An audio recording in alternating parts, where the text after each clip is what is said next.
This is going to be the first video in the malware development course. In this video, we're going to look at process injection, specifically DLL injection.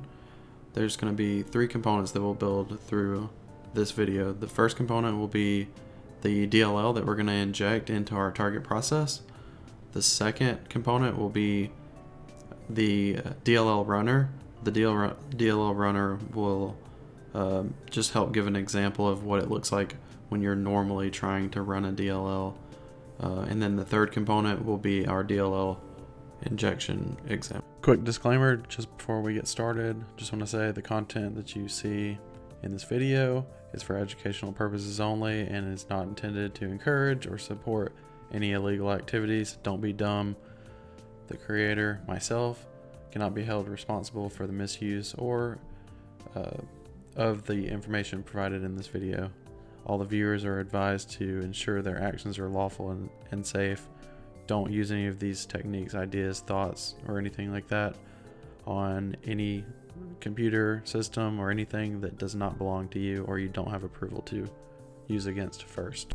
Okay, so let's get started. So what we want to look at is the DLL process attach case, and in that case, what we want to do is execute a message box just as an example. That way when we inject our DLL, we'll know that it's executing correctly because we'll have a message box pop up. Now if we look at the message box function in the Windows documentation, we can see that a message box takes 4 parameters. The first parameter being a window handle. We'll pass it null because we're not going to provide an owner handle. The second is the text for the message box, and the third will be the caption of the message box, and the fourth is the value correlating to the type of message box and the buttons that will be in it, and if we wanted icons, the icons as well. Okay, so let's hop into the DLL process attach case. We are just going to call message box.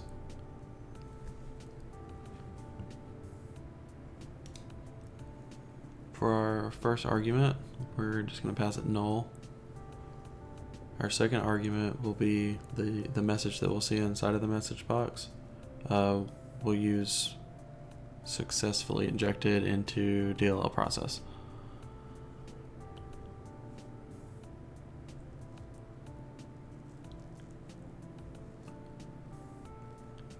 The next argument is essentially the window title. So we'll just name it DLL injection.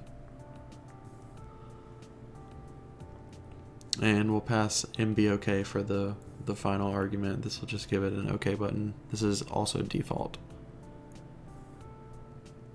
Next, I'm going to create a new project in Visual Studio. And in this project, or in this solution, the project that I'm going to create is going to be the DLL runner. I don't think you can see the window that I'm clicking right now, but I'm just creating a blank project and naming it DLL runner. And then I'm going to create a new source file named dllrunner.cpp.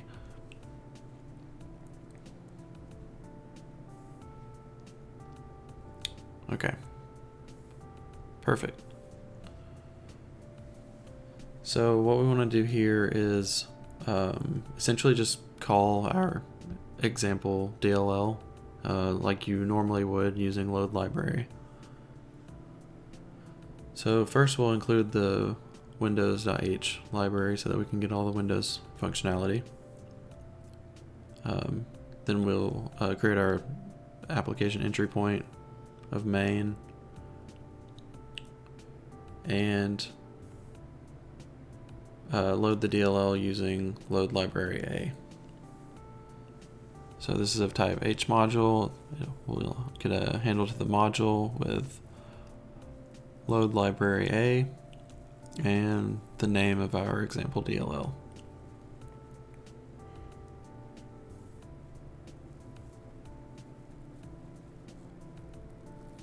In this case, it's injectme.dll.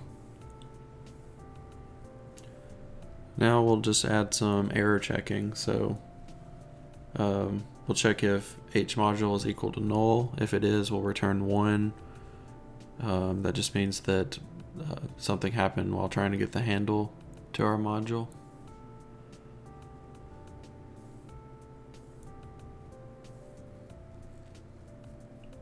Okay, perfect. So now we'll create a boolean named freed, and we will free the library on the module handle, and we will do some error checking on that as well. So if not freed, then we'll also return 1 here. And finally, we'll just return 0.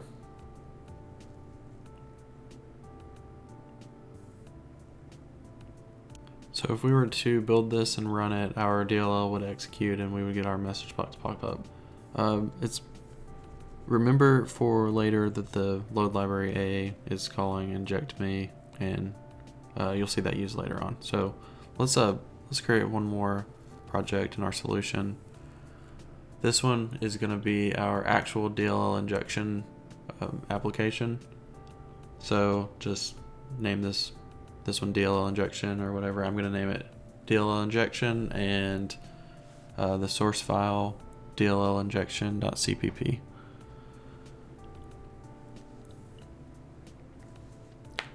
So there are 3 key functions that we're going to use in the WinAPI to perform our DLL injection.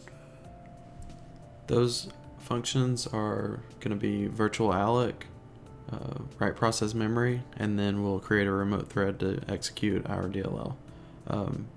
As part of that, we're also going to open a process handle to the process that we're targeting. So let's get started. We'll start off by adding our includes. Our first include is going to be the windows.h header file, and our second include will be iostream, just to help us with our printing, our debug printing as we're going through. So our entry point will be main. We'll add our arguments argc, argv,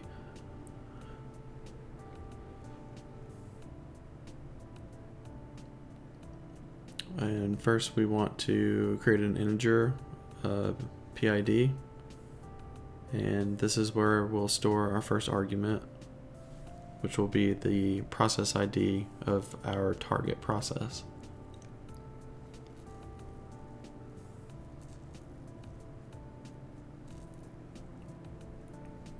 Next, we want to create another variable of type handle. This will be the process handle of our target process. We'll set that to null. And a variable rbuffer of type pvoid, and we will also set that to null. Then we want to create a variable for our DLL path. This will be the second argument for this application, and we want to get the size of the DLL path. We'll use that later while when we're trying to write this path into memory of our target application.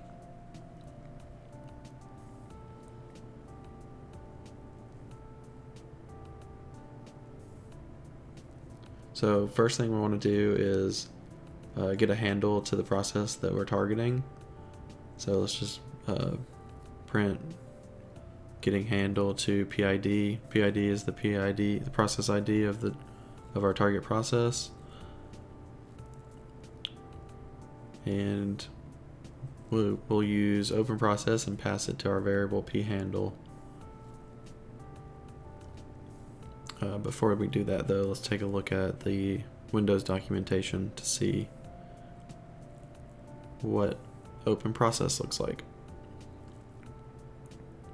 So open process takes in 3 parameters. First is our desired access. Second is if we want to inherit handles. And third is our process ID. So let's take a look at process access rights to figure out exactly what access rights we would be interested in using.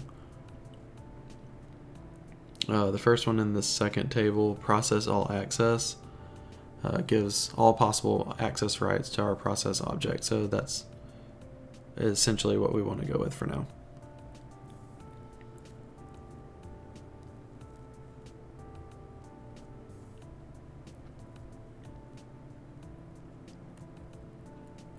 Okay, so let's call open process. We'll pass our process all access.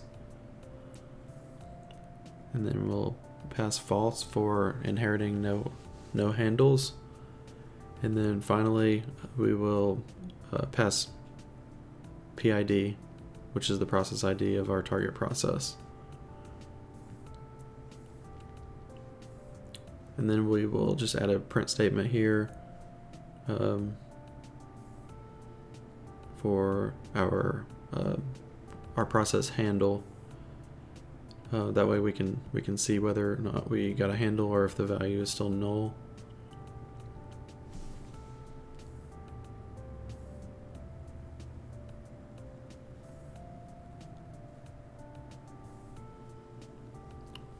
And then we can just add a system pause. That way when we're executing, we can take each API call one step at a time.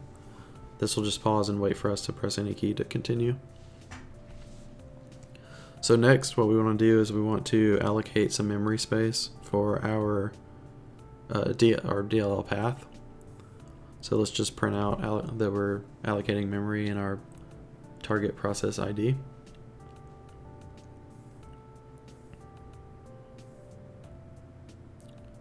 And we will use our buffer variable, and we will call virtual alloc ex.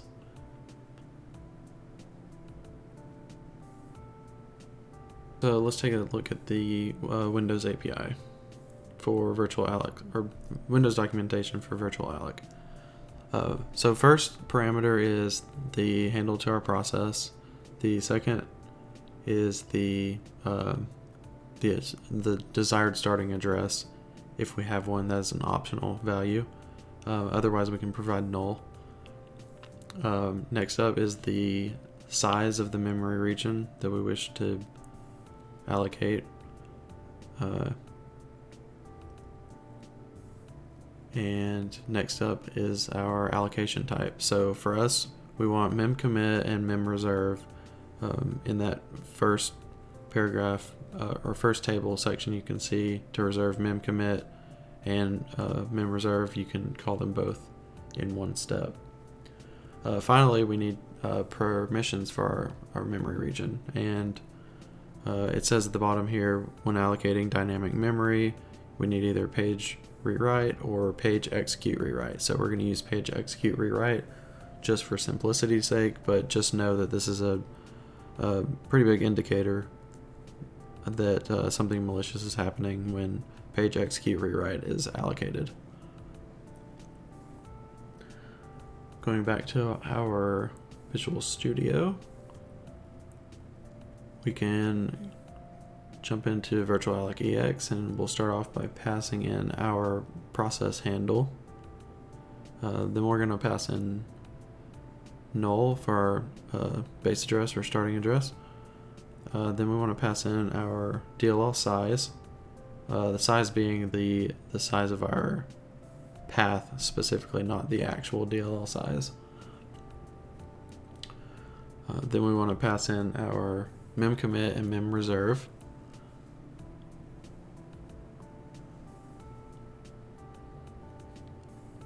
And then finally, we pass in our permissions of page execute read write.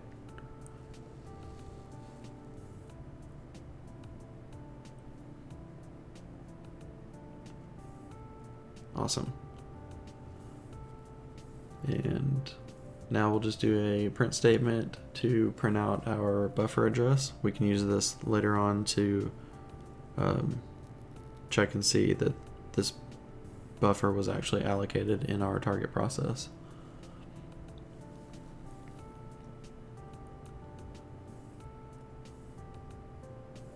And then finally, we'll just do another system pause.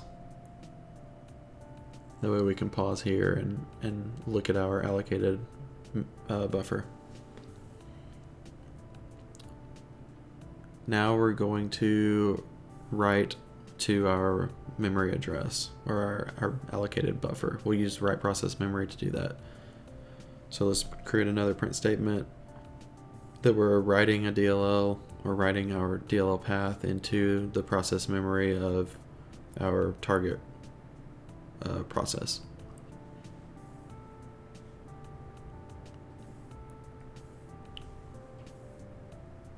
And we'll do this with write process memory. And we will hop over to the Windows documentation again, just to get an idea of what the API call looks like. So write process memory starts off with the handle to a process. It then takes in a base address. Our base address will, in this case, be our buffer variable location. Then it'll take our buffer being what we want to write into that memory address. Then it takes the size, which is the size of our buffer, and optionally we can write out to one of our own variables the number of bytes that were written. Alternatively, we can just pass null and the parameter will be ignored. So let's flip back over to our code. And we will fill in write process memory. First parameter, we want to pass in our p handle variable, which was our handle that we got earlier to our target process. Then we want to pass our buffer. Our buffer is our buffer address, starting address, returned by virtual alloc. Next, we want to pass DLL path. DLL path is our DLL path argument that we will pass into this application when we run it. And then we want to pass in our DLL path size. So that is the total size of that DLL path. And then finally, we'll just pass null because we don't care about our bytes written at this point. And we will add another system pause. That way we can pause after we write our memory and take a look at what our buffer looks like in our target process.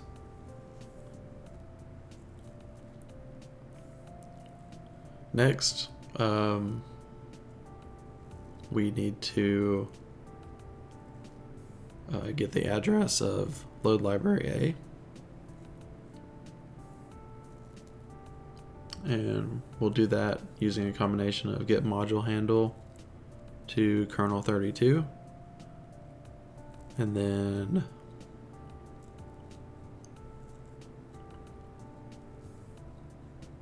our start address will be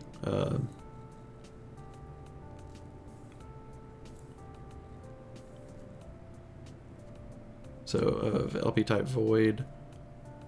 Our start address will be found using get proc address from kernel 32. We want the address of load library A.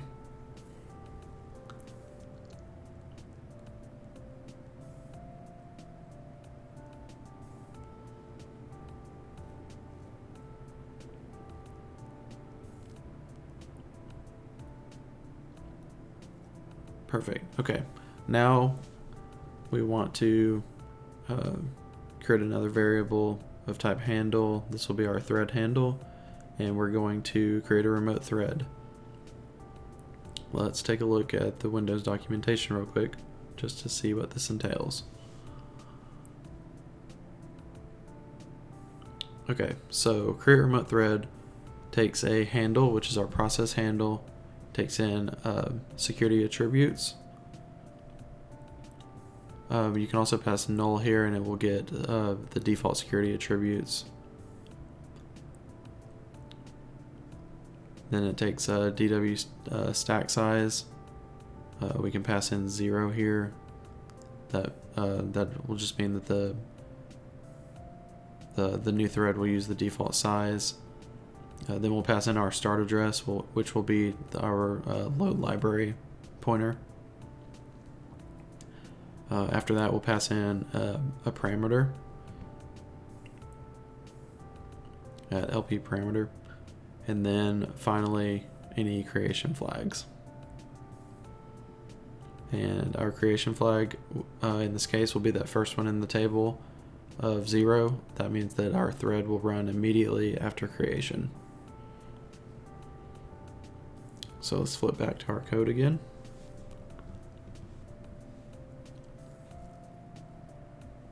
Okay, so first thing we want to do is pass in our process handle. That variable is pHandle.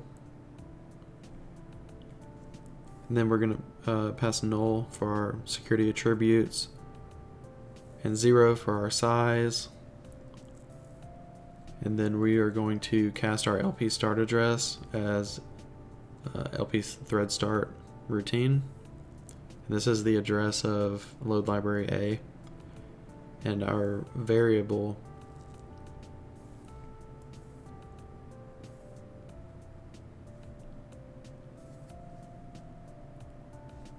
will be our buffer variable, or our memory buffer address. Then we'll pass 0 and null for our last two variables, or for our last two parameters.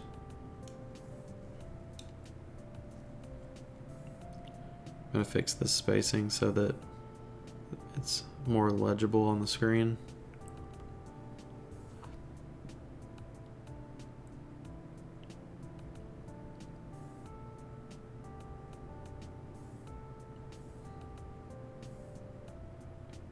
And then we can add a print statement that just states that our remote thread was created in our target process ID.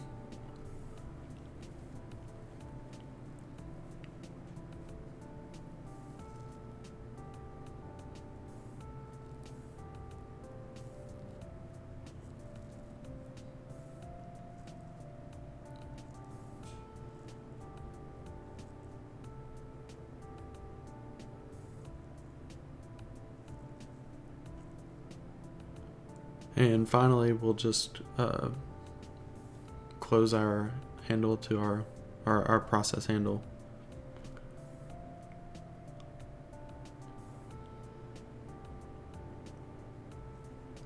We'll pass in pHandle here.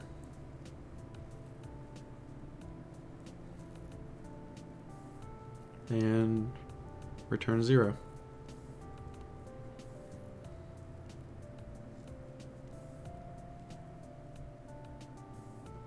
Okay, so now let's do some testing. So what we want to do is we will open up Notepad, and Notepad will be our target process for our testing. I'll just minimize it to get it out of the way. And if we pull over Process Hacker here, you can see I searched Note to isolate to Notepad and open up the process of Notepad, or the properties, sorry, of Notepad. Okay, so we've already compiled. You can see we have our DLL injection, DLL runner, and inject me DLL. So let's call DLL injection.exe, and earlier we made our first parameter the PID, so let's write in PID here, and our next parameter is the file path of our DLL.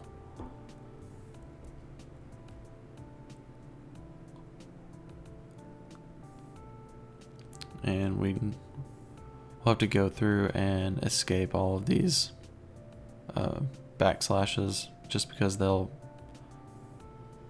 be interpreted as escape characters, so we have to escape them. And we just want to finish off this path with our DLL name. Okay, so when we run, we can see first that we did get a handle to our process.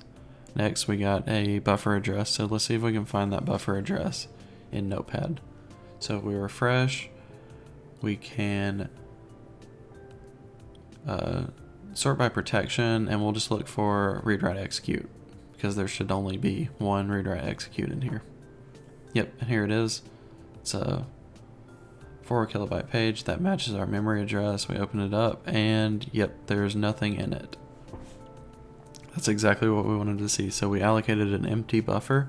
If we press enter again, we can see that we wrote to our target process ID, and that's exactly what we want to see. So we can see that our malicious DLL path was written into this memory buffer. If we press enter again, we can see our new remote thread was created. So if we hover over here, we can see inside of Notepad that our DLL injection was successful. Now let's head over to the threads, and since we spawned a new thread, we can see this Notepad plus some unreferenced memory address. If we double click that, we can see int user get message. This is indicative of our